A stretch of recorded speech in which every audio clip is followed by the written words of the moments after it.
वो बिक चुके थे जब तक हम अमीर हुए, वो बिक चुके थे जब तक हम अमीर हुए, एक ज़माना गुजर गया हमें अमीर होते होते। नमस्कार, मैं दीपक कुमार सोनी आप सबका दीपक जीएस एकेडमी में बहुत बहुत स्वागत करता हूं। दोस्तों, जिस प्रकार से हम लोग मॉडर्न हिस्ट्री की श्रृंखला को लेकर चल रहे हैं, ठीक उसी प्रकार से हम लोग झारखंड सीरीज की श्रृंखला को भी लेकर चल रहे हैं और इसे भी आपके एग्ज़ाम के आने तक संपूर्ण सिलेबस को पूरा करवाने का लक्ष्य हम लोगों ने रखा है। और आप ज़्यादा से ज़्यादा समर्थन करें। और अगर आपने पिछली वीडियोस को नहीं देखा है तो डिस्क्रिप्शन में लिंक दिया हुआ है, आप जाकर और वहाँ लिंक में प्लेलिस्ट का लिंक में क्लिक करें और सभी वीडियो को देखें और एक बेहतर नोट्स बनाएं और अपनी तैयारी को गति दें, है ना। जिस प्रकार से हम लोग झारखंड की कला संस्कृति के बारे में पढ़ रहे हैं और झारखंड की कला संस्कृति से संबंधित हम लोग जनजातियों के बारे में पढ़ रहे हैं दोस्तों, आज उसी कड़ी में हम और भी कई जनजातियों को लेकर आए हैं। और इसके साथ ही आप याद रखिएगा कि इसके साथ ही हम लोग 24 जनजातियों को पढ़ लेंगे, उन 24 जनजातियों को पढ़ लेंगे जो मुख्य जनजाति के अंतर्गत आती है। और उसके बाद फिर हम लोग आदिम जनजातियों का अध्ययन करेंगे। बहुत अच्छा से यहाँ पर ध्यान भी देना है और बहुत अच्छा से नोट्स भी आपको बनाते चलना है ना। बेहतर तरीके से आप तैयारी करें। आइए जानते हैं कि आज की जनजातियों में कौन कौन सी जनजाति के बारे में हम अध्ययन करेंगे। दोस्तों, जैसा कि आप देख सकते हैं, चीक बड़ईक के बारे में अध्ययन करेंगे हम, बेदिया के बारे में अध्ययन करेंगे हम, ठीक है। उसके बाद कोरा के बारे में अध्ययन करेंगे, कंवर के बारे में अध्ययन करेंगे और कोल के बारे में अध्ययन करेंगे। ये लगभग 5 जनजातियों का क्लास आज चलेगा, ठीक है। ज़्यादा लंबा क्लास ये नहीं चलेगा। इसमें देखिए जो भी समझने की चीज़ें थी, वो समझने की चीज़ें, है ना, समझने की जो भी चीज़ें थी वो सारी के सारी मैंने पिछले क्लासेस में बता रखी है कि वधु मूल्य क्या होता है, ठीक है। वधु मूल्य क्या होता है, युवा गृह क्या होता है, धुमकुड़िया क्या होता है ना, धांगर क्या होता है, बड़की धंगराइन क्या होता है, ये सब चीज़ को मैंने बता रखा है। आपने अगर अभी तक नहीं देखा पिछली वीडियो को तो आप बेहतर कंसेप्ट पाने के लिए पिछली वीडियो को देखें। आइए, जहाँ तक कोशिश करेंगे यहाँ पर भी आपको समझाया जाए बेहतर तरीके से। आइए जानते हैं हम लोग अगली जनजाति की तरफ बढ़ते हैं और वो अगली जनजाति है दोस्तों चीक बड़ईक। थोड़ा सा चीक बड़ईक के बारे में थोड़ा सा हम लोग जान लेते हैं। देखिए, ये सब छोटी छोटी जनजातियाँ हैं, ज़्यादा क्वेश्चन बनते नहीं है यहाँ से, है ना। लेकिन एक दो क्वेश्चन जो है बड़ा हिट करता है इसमें, एग्जाम में बहुत ज़्यादा पूछा जाता है इन क्वेश्चंस को लेकर के। आइए जानते हैं चीक बड़ईक के रूप में। चीक बड़ईक को देखिए बुनकर जनजाति के नाम से जाना जाता है। बुनकर का मतलब जो कपड़ा बुनते हैं, है ना। बुनकर जनजाति के नाम से जाना जाता है, जो कपड़ा बुनते हैं, जो कपड़ा का बुनाई करते हैं, उस जनजाति के नाम से कहा जाता है। और सबसे महत्वपूर्ण यहाँ से क्वेश्चन क्या पूछेगा दोस्तों कि चीक बड़ईक जनजाति को, है ना, चीक बड़ईक जनजाति को हाथ से बुने गए कपड़े का जनक कहा जाता है ना। मतलब कि एक तरह से बोलिए कि हाथ से बुने गए कपड़े का जनक इनको कहा जाता है, मशीन वाला नहीं, हाथ से बुने कपड़े का जनक। इन्होंने ही संभवतः शुरू किया था बुनकरी का काम, हाथ से बुने कपड़े का इनको जनक कहा जाता है। अगर बात करें इनके सर्वाधिक संकेंद्रण की तो इनका सर्वाधिक संकेंद्रण आपको गुमला और सिमडेगा वाले इलाके में मिल जाएगा। आप जाइएगा, ये उड़ीसा से टच करता है आपका गुमला और सिमडेगा। आपको गुमला और सिमडेगा वाले इलाके में आपको चीक बड़ईक सर्वाधिक मात्रा में मिल जाएंगे, है ना। आइए इनकी भाषा के बारे में बात करें तो इनकी भाषा नागपुरी है। समाज और संस्कृति के बारे में बात करें दोस्तों तो इनका समाज पितृसत्तात्मक है। मैंने बार बार आपको बताया है कि पितृसत्तात्मक का अर्थ क्या होता है। तो पितृसत्तात्मक का अर्थ होता है कि पिता के बाद जो संपत्ति है वो उनके बेटों को ट्रांसफर होगा, ना कि बेटियों को। अगर पुत्रियों को ट्रांसफर होगा तो वो मातृसत्तात्मक कहलाएगा, माता घर की प्रधान होगी। लेकिन अगर पिता के बाद संपत्ति बेटों को ट्रांसफर हो तो वो कहलाएगा पितृसत्तात्मक कहलाएगा। पिता की सत्ता पुत्र को मिलेगी, पितृसत्तात्मक कहलाएगी, है ना। देखिए इनके वर्ग जो है, इनकी जो जात है, इनकी जो जनजाति है वो 2 वर्गों में बटी हुई है, बड़ गोढ़ी और छोट गोढ़ी, है ना। बड़ गोढ़ी और छोट गोढ़ी में बटी हुई है। बड़ गोढ़ी का अर्थ होता है दोस्तों बड़ा जात और छोट गोढ़ी का अर्थ होता है छोटा जात। बड़ा जात और छोटा जात में ये बटे हुए हैं। क्वेश्चन पूछा गया है कि बड़ा जात और छोटा जात इन 2 ही वर्गों में कौन सी जनजाति बटी हुई है। तो चीक बड़ईक बटी हुई है बड़ गोढ़ी और छोट गोढ़ी के रूप में। अखड़ा और पंचायत की व्यवस्था इनमें नहीं पाई जाती है। मोस्ट इम्पॉर्टेंट और कई बार ये पूछा गया, आप स्टार पॉइंट इसको बना के पढ़ सकते हैं कि अखड़ा और पंचायत अभी तक मैंने जितने भी आपको जनजाति पढ़ाए उनमें से अभी तक किसी में नहीं कहा कि अखड़ा या पंचायत की व्यवस्था नहीं पाई जाती। लेकिन ध्यान में रखिएगा कि चिक बढ़ई की एक ऐसी जनजाति है जिनमें अखड़ा और पंचायत की व्यवस्था नहीं पाई जाती। किसी भी प्रकार का ना अखड़ा होता है, अखड़ा का मतलब नाच गाना का स्थल, पंचायत स्थल का मतलब जहाँ पर पंच बैठते हैं। कोई भी प्रॉपर पंचायती तरीका नहीं है इन लोगों में। जो घर के बुजुर्ग होते हैं, जो घर के बड़े होते हैं, गांव के बड़े होते हैं, उन्हीं लोग फैसला करते हैं, उन्हीं के फैसले को मान्य होता है। किसी भी प्रकार का पंचायती व्यवस्था इनमें नहीं है, किसी भी प्रकार का अखड़ा का व्यवस्था नहीं है दोस्तों, है ना। बहुत अच्छा से इसको देखना है। लेकिन इनमें पहले नर बलि की प्रथा थी, आप समझिएगा। इनमें पहले जो थी वो नर बलि की प्रथा थी, यानी मानव को बलि दिया जाता था। लेकिन अब वर्तमान में इन लोग धीरे धीरे मुख्य धारा में आते गए और नर बलि को इन्होंने गलत करार दिया। अब नर बलि की प्रथा इनमें नहीं पाई जाती है ना। याद रखना है आपको कि पहले चिक बढ़ई में नर बलि की प्रथा थी, लेकिन वर्तमान में अब नहीं है। बताई दी कि इन्हें हाथ से बने कपड़ों का जनक कहा जाता है। अगर बात करें इनकी धार्मिक व्यवस्था की तो इनके सबसे प्रमुख देवता है सिंहभोगा और इनकी सबसे प्रमुख देवी है देवी माई। देवी माई बेसिकली दुर्गा माता को कहते हैं और उन्हीं को पूजते हैं, है ना। देवी माई इनकी प्रमुख देवी है और प्रमुख देवता सिंहभोगा। आप देख रहे हैं कि जितने भी जनजाति वो प्रकृति के पुजारी हैं और इनके प्रमुख देवता सूर्य ही होंगे। आपको ध्यान में रखना है, इनके प्रमुख देवता कौन होंगे? सूर्य होंगे। बेसिकली सिंहभोगा सूर्य का ही तो रूप है, पहले भी बता चुके हैं हम, है ना। देखिए इनमें दफनाने की प्रथा पाई जाती है लाशों को, और दफनाने के स्थान को, जिसको इस्लाम में कब्र बोला जाता है, उसी को ध्यान में रखिएगा। इनमें मसना बोला जाता है। चिक बढ़ई को जहाँ दफनाया जाता है दोस्तों, उसको क्या बोलते हैं? मसना बोलते हैं। बहुत अच्छा से याद रखना है कि मसना क्या है। बेसिकली ये सब कठिन कठिन वर्ड है, आप निश्चिंत रहे। इन कठिन वर्डों का भी एक क्लास प्रॉपर लिया जाएगा। जब पूरी जनजातियों को हम पढ़ा देंगे तो इन कठिन वर्डों को हम एक साथ पढ़ाएंगे और बहुत बेहतर तरीके से आपके प्रिपरेशन को आगे बढ़ाएंगे हम। मैंने भी कुछ सोच रखा है दोस्तों, आप टेंशन ना ले, सिर्फ रेगुलर आप क्लास करते चले, बहुत बेहतर हो जाएगी आपकी तैयारी, है ना। इनके दफनाने के स्थान को मसना कहा जाता है। बहुत अच्छा से देखिएगा यहाँ पर। अगली जनजाति है बेदिया, है ना। बेदिया के बारे में बात करें तो ये द्रविड़ जनजातीय समूह से संबंधित है। ये खुद को वेद निवास या वेदवाणी भी कहते हैं, है ना। खुद को क्या कहते हैं? ये वेद निवास वेदवाणी। बेसिकली देखिएगा ना कि ये सब जो जनजाति है ना, इनमें हिंदू धर्म का बड़ा वर्चस्व दिखेगा आपको। सिर्फ सिंहभोगा की पूजा नहीं करेंगे ये लोग, बजरंगबली की, शिव जी की, विष्णु जी की, ये सब की पूजा करेंगे। इनमें हिंदू धर्म का बड़ा वर्चस्व दिखेगा। ये लोग बोलता है कि बहुत हम लोग जनजाति नहीं है यार, जनजाति के जैसा ट्रीट मत करो हमको। लेकिन चूंकि इनकी संख्या कम है, मुख्य धारा में ये आए नहीं, इसलिए ध्यान से समझना आपको कि मुख्य धारा में आए नहीं, इसलिए इनको भारत सरकार ने क्या कर दिया? राष्ट्रपति ने अधिसूचित कर दिया जनजातियों के रूप में। बेदिया को याद रखेगा, इनको वेदवाणी या वेद निवास भी ये खुद को कहते हैं। बहुत महत्वपूर्ण क्वेश्चन रहेगा ये। इनका सर्वाधिक संकेंद्रण रांची और हजारीबाग के क्षेत्र में है। इनमें वधु मूल्य को दोस्तों डाली टका कहा जाता है। मोस्ट इंपॉर्टेंट देखिए, वधु मूल्य हम समझाएं। कुछ कुछ जनजाति होगी जिनमें वधु मूल्य पाया ही नहीं जाएगा। वधु मूल्य का अर्थ होता है दोस्तों कि लड़के वाले लड़की वाले को कुछ धन देते हैं और कुछ धन दे के बोलते हैं कि आपकी पुत्री हमको पसंद है बॉस, हमको शादी करवा दीजिए, हम आपको वधु मूल्य देते हैं, लीजिए शादी करवा दीजिए। बेसिकली वधु मूल्य को देना एक प्रकार से क्रय विवाह कहलाता है। क्रय विवाह का मतलब लड़की को खरीद के विवाह करना, यानी कि वधु मूल्य दिया और विवाह कर लिया, एक प्रकार से क्रय मूल्य। बेसिकली अच्छा ही विवाह माना जाता है इसको, क्रय मूल्य, याद रखिएगा, है ना। अब देखिए यहाँ पर इनके नाच के मैदान को अखड़ा कहा जाता है। इनमें विजातीय विवाह को ठुकुर ठेनी कहा जाता है। अब समझिए कि ठुकुर ठेनी क्या होता है। विजातीय विवाह यानी कि गैर जनजाति में या तो फिर गैर जात के लोगों से का, चाहे कोई लड़की चाहे कोई लड़का शादी कर लिया, है ना। समझिए इस बात को। बार में पढ़ने लिखने गया, बोला कि नहीं हम मुख्य धारा में शामिल हो गए, हमको कोई बढ़िया लड़का पसंद आ गया, हमको कोई बढ़िया लड़की पसंद आ गई, हम शादी करना चाहते हैं, है ना। तो गांव का लोग बोलेगा तुम ठुकुर ठेनी करना चाहती है। समझिए, ठुकुर ठेनी का अर्थ होता है विजातीय विवाह, यानी कि दूसरे जनजाति में या दूसरे जाति में विवाह करना ठुकुर ठेनी कहलाता है दोस्तों। और बेसिकली ठुकुर ठेनी को अपराध माना जाता है, निषिद्ध माना जाता है। ये कोई बढ़िया बात नहीं मानी जाती है। बेदिया जनजाति में ठुकुर ठेनी को निषिद्ध माना जाता है कि नहीं बॉस, आप ठुकुर ठेनी नहीं कर सकते, आप विजातीय विवाह नहीं कर सकते। विजातीय विवाह मतलब अंतर जातीय विवाह आप नहीं कर सकते, एक से अधिक जनजाति में आप विवाह नहीं कर सकते, याद रखना है आपको ठुकुर ठेनी।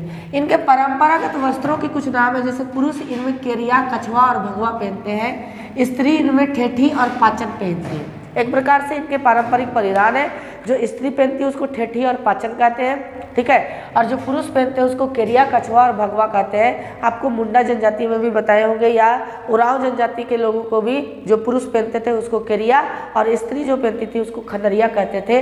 अगर आपने वीडियो नहीं देखा है तो पीछे जाके देखिए, सारे प्रकार का कंसेप्ट उसमें मौजूद है दोस्तों, है ना, ध्यान दीजिएगा। इनमें धार्मिक व्यवस्था की अगर बात करें तो इनके प्रमुख देवता सूर्य है और ये सरना में स्थित रहते हैं, ध्यान में रखिएगा। सरना स्थल आप लोग समझते होंगे बेहतर, इनकी पूजा स्थल को सरना कहा जाता है। और इनके प्रमुख देवता कौन है? प्रमुख देवता इनके सूर्य ही है, बेसिकली सूर्य ही कह देते हैं लोग कि इनके प्रमुख देवता सूर्य है। क्योंकि आपको पहले भी बताया कि इन लोगों में हिंदू धर्म का बड़ा ज़्यादा वर्चस्व है, इसीलिए लोग सिंगभोगा उंगभोगा करने से कतराता है। ये लोग सीधा बोलता है कि सूर्य को सूर्य कहेंगे, उनकी पूजा तो करना ही है, चाहे सिंगभोगा बोल के करो या सूर्य बोल के करो या धर्मेश बोल के करो या ठाकुर देव बोल के करो, है ना, पूजवा तो कर्म करना है, सरई का फूल चढ़ाना ही है। लेकिन ध्यान में रखिएगा कि इनमें सूर्य ही बोल देता है, इनके पूजा स्थल को सरना कहा जाता है दोस्तों, याद रखिएगा। बात करें कोरा जनजाति की, ठीक है, तो ये प्रोटोअस्ट्रोलाइट समूह से संबंधित है। इनको कई जगह डांगर भी कहा जाता है। आप याद रखिएगा, यहाँ पर मिस्टेक की कोई बात नहीं है, धांगर अलग होता है और डांगर अलग होता है। इनको कई जगह डांगर भी कहा जाता है। इनकी बोली का नाम कोरा है दोस्तों, और बेसिकली कोरा मुंडारी भाषा समूह से संबंधित है और ये ऑस्ट्रो एशियाटिक परिवार से आती है, कोरा बोली, है ना, इनकी बोली का भी नाम कोरा है। ये संबंधित है, देखिए, मुंडारी परिवार से जो ऑस्ट्रो एशियाटिक समूह से आते हैं। बोली का नाम यानी भाषा का नाम हम आपको बताए कि मुंडारी परिवार से संबंधित है ये, और ऑस्ट्रो एशियाटिक समूह में रखी जाती है इनको। अगर बात करें इनकी समाज और संस्कृति की तो पितृसत्तात्मक इनकी भी संस्कृति होती है। पिता के बाद जो धन का अधिकारी होता है वो उसका पुत्र होता है, उनका बेटवा होता है ना, कि बेटा को मिलेगा बेटी को नहीं मिलेगा, बेटी जहाँ जाएगी उसको वहाँ मिलेगा, बेटा को मिलेगा। इसको पितृसत्तात्मक कहते हैं, यानी कि पिता के बाद पुत्र का सत्ता पितृसत्तात्मक, कई बार समझा चुके हैं दोस्तों। इनके उपजाति जो हैं वो 7 हैं। इनमें घर को ओड़ा कहा जाता है, मोस्ट इंपॉर्टेंट, आप लिखते चलिए, नोट्स बनाते चलिए। इनमें घर को क्या कहते हैं? ओड़ा कहते हैं। इनमें गोत्र को गुष्टी कहा जाता है, गोत्र का अलग अलग नाम है, आप अच्छा से याद रखिएगा कि घर को ओड़ा और गोत्र को गुष्टी कहा जाता है कोरा जनजाति में। इनका भी युवागिरी गितियोड़ा कहलाता है, मुंडाओं की तरह। इनमें भी वधु मूल्य पोन है, वधु मूल्य को क्या कहते हैं? पोन कहते हैं। इनमें देखिए गोदना गोदने की प्रथा काफ़ी प्रचलित है। अब यहाँ पर समझिएगा गोदना गोदने की प्रथा के बारे में, तो गोदना गोदने की प्रथा के बारे में आप समझिएगा बेसिकली कि इनमें गोदना गोदवाया जाता है, हाथ में पैर में कहीं पर भी गोदना गोदवाया जाता है। और बेसिकली इसके पीछे मान्यता क्या है दोस्तों, वो ध्यान रखिएगा आप कि इसके पीछे मान्यता क्या है। इसके पीछे मान्यता है ना कि जो गोदना हम गोदवाएंगे वो पूर्वजों के समान ही गोदना गोदवाएंगे। तो जब किसी व्यक्ति की मृत्यु होती है तो स्वर्ग या नरक में आदमी जाता है, समझिए, इसके पीछे मान्यता ही यही है। आपको समझना चाहिए कि इनमें गोदना गोदवाने की प्रथा बड़ी प्रचलित है। जैसे कि आपको हमने बताया था कि उराव में संथाल जनजाति में गोदना गोदवाने की प्रथा है, बायां हाथ पर सिक्का को गोदना गोदवाता है। बोला कि नहीं गोदना गोदवाएगा तो कोई भी लड़की तुमसे शादी नहीं करेगा, संथालों में ही प्रचलित है ना। तो यहाँ पर देखिएगा कि गोदना गोदवाने का अलग प्रथा है, ये लड़की उड़की शादी करने वाला नहीं है, समझिए इस बात को, है ना। यहाँ पर गोदना गोदवाया जाता है ना कि गोदना अगर गोदवा लेंगे उसी टाइप का साइन, तो आप जानते हैं, देखिए इन लोग भगवान के पद्धति को भी एकदम अजीब कर दिया। सब सोचता है कि जो भी जाता है मरने के बाद वो कुछ नहीं लेके जाता है, इन लोग गोदना लेके जाता है, समझिए, गोदना लेके जाता है अपने शरीर में। इनका मानना है कि गोदना जो हम गोदवाए हैं उसी गोदना के आधार पर चाहे हम स्वर्ग में जाएं चाहे हम नरक में जाएं, तो जो हमारे पूर्वज स्वर्ग में गए होंगे या जो हमारे पूर्वज नरक में गए होंगे वो हमको पहचान लेंगे और वहीं पर ही फिर हम लोग गांव बसा देंगे, स्वर्ग या नरक में। आ रहा बात समझ में कि मृत्यु के बाद स्वर्ग या नरक में पूर्वज उनके जो होते हैं वो पहचान ले इस गोदना के थ्रू, इसलिए गोदना गोदवाने की प्रथा इनमें काफ़ी प्रचलित है। इनका पेशा मिट्टी कोड़ना होता है, इसलिए इनको कोरा कहा जाता है ना। इनका जो पेशा होता है वो मिट्टी को कोड़ना होता है, मिट्टी को कोड़ करके अपनी आजीविका चलानी होती है। इनके पुजारी को बैगा कहा जाता है दोस्तों। बात करें कंवर जनजाति की, है ना, कंवर जनजाति की बात करें तो कंवर नाम इनका पड़ा क्यों? इन लोगों का कहना है कि हम कौरवों के वंशज हैं। आप बताइएगा कमेंट बॉक्स में कि च्यवन ऋषि के वंशज किस जनजाति को कहा जाता है। आपसे मैंने बताया है और क्वेश्चन को भी आप देखिएगा कि च्यवन ऋषि का वंशज किस जनजाति को कहा जाता है। तो च्यवन ऋषि का वंशज किसको कहते हैं, ये कमेंट बॉक्स में आप कमेंट करके बताएं दोस्तों, और बेहतर तरीके से अपने पढ़ाई को करें और अच्छा से ध्यान दें, क्योंकि आपको मालूम है कि आज ही नोटिस जारी हो गया है, विज्ञापन जारी हो गया है झारखंड के एग्जामों का, और आप देख सकते हैं कि किस प्रकार से झारखंड के एग्जाम के विज्ञापन हुए हैं और बहुत बड़ी मात्रा में हेमंत सोरेन चचा की तरफ से आ रहा है। समझिए इस बात को, है ना, वैकेंसी जा रही है जो आपके लिए सौगात है। अगर इस बार आपने एग्ज़ाम नहीं लिया तो समझ लीजिए कि आप एग्ज़ाम के लिए बहुत आगे छूट जाएंगे दोस्तों, क्योंकि फिर इतने बड़ी पैमाने पर एग्जाम्स नहीं आने वाली है। आप देखिएगा यहाँ पर, है ना, कि इनका कवर जो नाम पड़ा, इन लोगों का कहना था कि हम कौरवों के वंशज हैं। कोई दुर्योधन का बाल बच्चा है तो कोई दुशासन का बाल बच्चा है, बोला कि हम कौरवों के वंशज है, बॉस कौरवों के वंशज है इसलिए हम कवर कहलाएंगे। संबंध इनका प्रजाति के आधार पर देखें तो प्रोटोस्टोलाइट से है। इनकी भाषा कवराती है या इसको कवरासी भी बोलते हैं, सादरी भी कहीं कहीं बोलते हैं ये, लेकिन बेसिकली आपसे जब पूछे कि कवर जनजाति की भाषा क्या है तो कवरासी या कवराती याद रखना है, आपको कवराती या कवराती, ठीक है। देखिए ये झारखंड की 31वीं जनजाति के रूप में नामित है। कितनी जनजाति के रूप में? 31वीं जनजाति के रूप में दोस्तों, है ना। ये झारखंड की किस जनजाति के रूप में नामित है? 31वीं जनजाति के रूप में नामित है, और इसको जनजातीय श्रेणी में 8 जनवरी 2003 को शामिल किया गया था। मोस्ट इंपॉर्टेंट क्वेश्चन है ये। 31वीं जनजाति झारखंड की कवर जनजाति 8 जनवरी 2003 को इनको शामिल किया गया था। अगर बात करें इनमें संस्कृति की तो समाज की, तो समाज प्रतिशतात्मक में गोत्र इनमें 7 पाए जाते हैं, मोस्ट इंपॉर्टेंट। अब देखिए इसमें समाज जो होता है इसमें भी समगोत्रीय विवाह की जो होता है समगोत्रीय विवाह का आदेश नहीं देता है, बोलता है कि नहीं आप एक ही गोत्र में शादी नहीं कर सकते, है ना, सेम गोत्र में आप शादी नहीं कर सकते हैं। ये वर्जित, लगभग सभी जनजातियों में ये वर्जित माना गया है दोस्तों। इनमें बहिर्विवाही विवाह होता है ना, कि समगोत्रीय विवाह नहीं होगा इनमें। अब समगोत्रीय विवाह नहीं होगा तो जाहिर सा बात है कि अलग गोत्र का लड़की खोजना पड़ेगा। तो अलग गोत्र की जो लड़की खोजने की प्रथा, ये भी एक प्रकार से प्रथा ही है। अलग गोत्र का जो लड़की खोजने का प्रथा है उस प्रथा को कहते हैं कुटमैती प्रथा। देख रहे हैं कितना खतरनाक नाम है। लग रहा है कि कोई कुटना रहा है इसलिए कुटमैती प्रथा इसको नाम दे दिया, नहीं। कुटमैती प्रथा का अर्थ है दोस्तों कि कुटमैती प्रथा का मतलब होता है अलग गोत्र की लड़की का खोजना जिसके साथ वो विवाह कर सके। अलग गोत्र की लड़की का खोजना, ध्यान दीजिएगा, है ना, कि अलग गोत्र की लड़की का खोजना कुटमैती प्रथा कहलाती है यहाँ पर, है ना। तो कुटमैती प्रथा के बारे में हम लोग अध्ययन कर रहे थे। कुटमैती प्रथा बेसिकली है क्या? तो कुटमैती प्रथा है दोस्तों कि बहिर्गोत्रीय लड़की को खोजना ही कुटमैती प्रथा है, जिससे विवाह होगा किसी भी लड़के का, याद रखिएगा, है ना। अगर बात करें इनमें वधू मूल्य को, तो वधू मूल्य को इनमें सुकदाम कहा जाता है, ठीक है। वधू मूल्य को क्या कहा जाता है? सुकदाम कहा जाता है। अब देखिए वधू मूल्य में दिया क्या जाता है? वधू मूल्य में 10 खंडी चावल दिया जाता है, 10 खंडी चावल, है ना। 10 खंडी का मतलब आप समझ रहे हो, पहला समझते, पहला, है ना। तो पहला एक प्रकार से होता है, मुड़ी उड़ी दिया जाता है उसमें, तो 10 खंडी चावल एक तरह से वधू मूल्य में दिया जाता है, जिसको सुकलोम बोलते हैं दोस्तों, याद रखिएगा, सुकलोम, सुकलोम कहा जाता है। 10 खंडी चावल को सुकलोम कहा जाता है। अगर बात करें कोल जनजाति की, आइए कोल जनजाति के बारे में अध्ययन करते हैं हम लोग। ये प्रोटोस्टोलाइट समूह से संबंधित है। इनकी भाषा भी कोल है। इनकी भाषा कैसी है? कोल है। ये झारखंड की 32वीं जनजाति के रूप में नामित हुई 8 जनवरी को 2003 को दोस्तों। इनकी समाज पितृसत्तात्मक है। इनमें गोत्र 12 पाए जाते हैं, गोत्रों की संख्या 12 होती है। इनमें वधू मूल्य को पोटे कहते हैं, मोस्ट इंपॉर्टेंट। इनमें वधू मूल्य को क्या कहा जाता है? पोटे कहा जाता है, पोटे। वधू मूल्य को पोटे कहा जाता है। इनका पेशा लोहा गलाना है और उससे औजार बनाना है। इनके प्रमुख देवता सिंहभोगा है ना। अब देखिए कि इनमें जो होगा, ध्यान में रखिएगा कि ये जो जनजाति है कोल जनजाति पर बहुत ज़्यादा प्रभाव सबसे, अब 3200 जनजाति में देखिएगा तो 3200 जनजाति में सबसे ज़्यादा हिंदू धर्म का प्रभाव इसी कोल पर है। इसीलिए शिव की, बजरंगबली की, काली माता की, ये सब की पूजा बराबर रूप से करते हैं, है ना।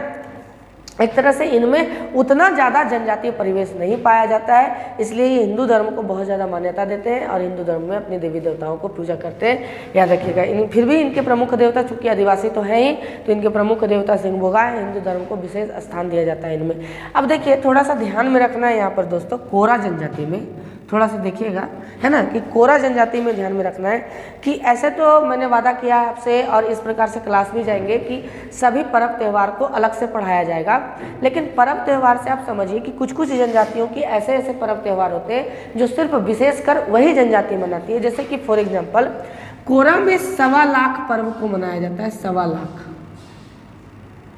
लाख पर्व को मनाया जाता है। अब आपको लग रहा होगा कि ये 1.25 लाख पर्व क्या है बाबू, ये पूछता है क्वेश्चन दोस्तों कि 1.25 लाख पर्व क्या है। तो ये 1.25 लाख पर्व बेसिकली क्या है कि इसमें आप लोग सोच रहे होंगे कि 1.25 लाख पर्व का मतलब 1.25 लाख रुपया खर्चा करके और वो त्यौहार मनाता होगा, नहीं।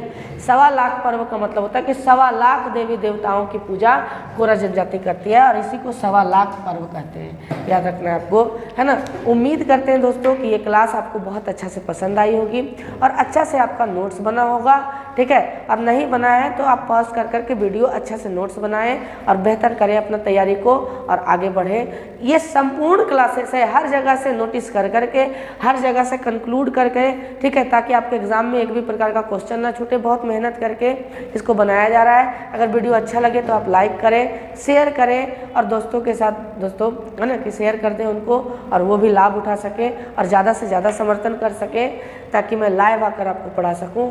धन्यवाद दोस्तों, दुआओं में याद रखिएगा। बहुत बहुत धन्यवाद। शुभ रात्रि।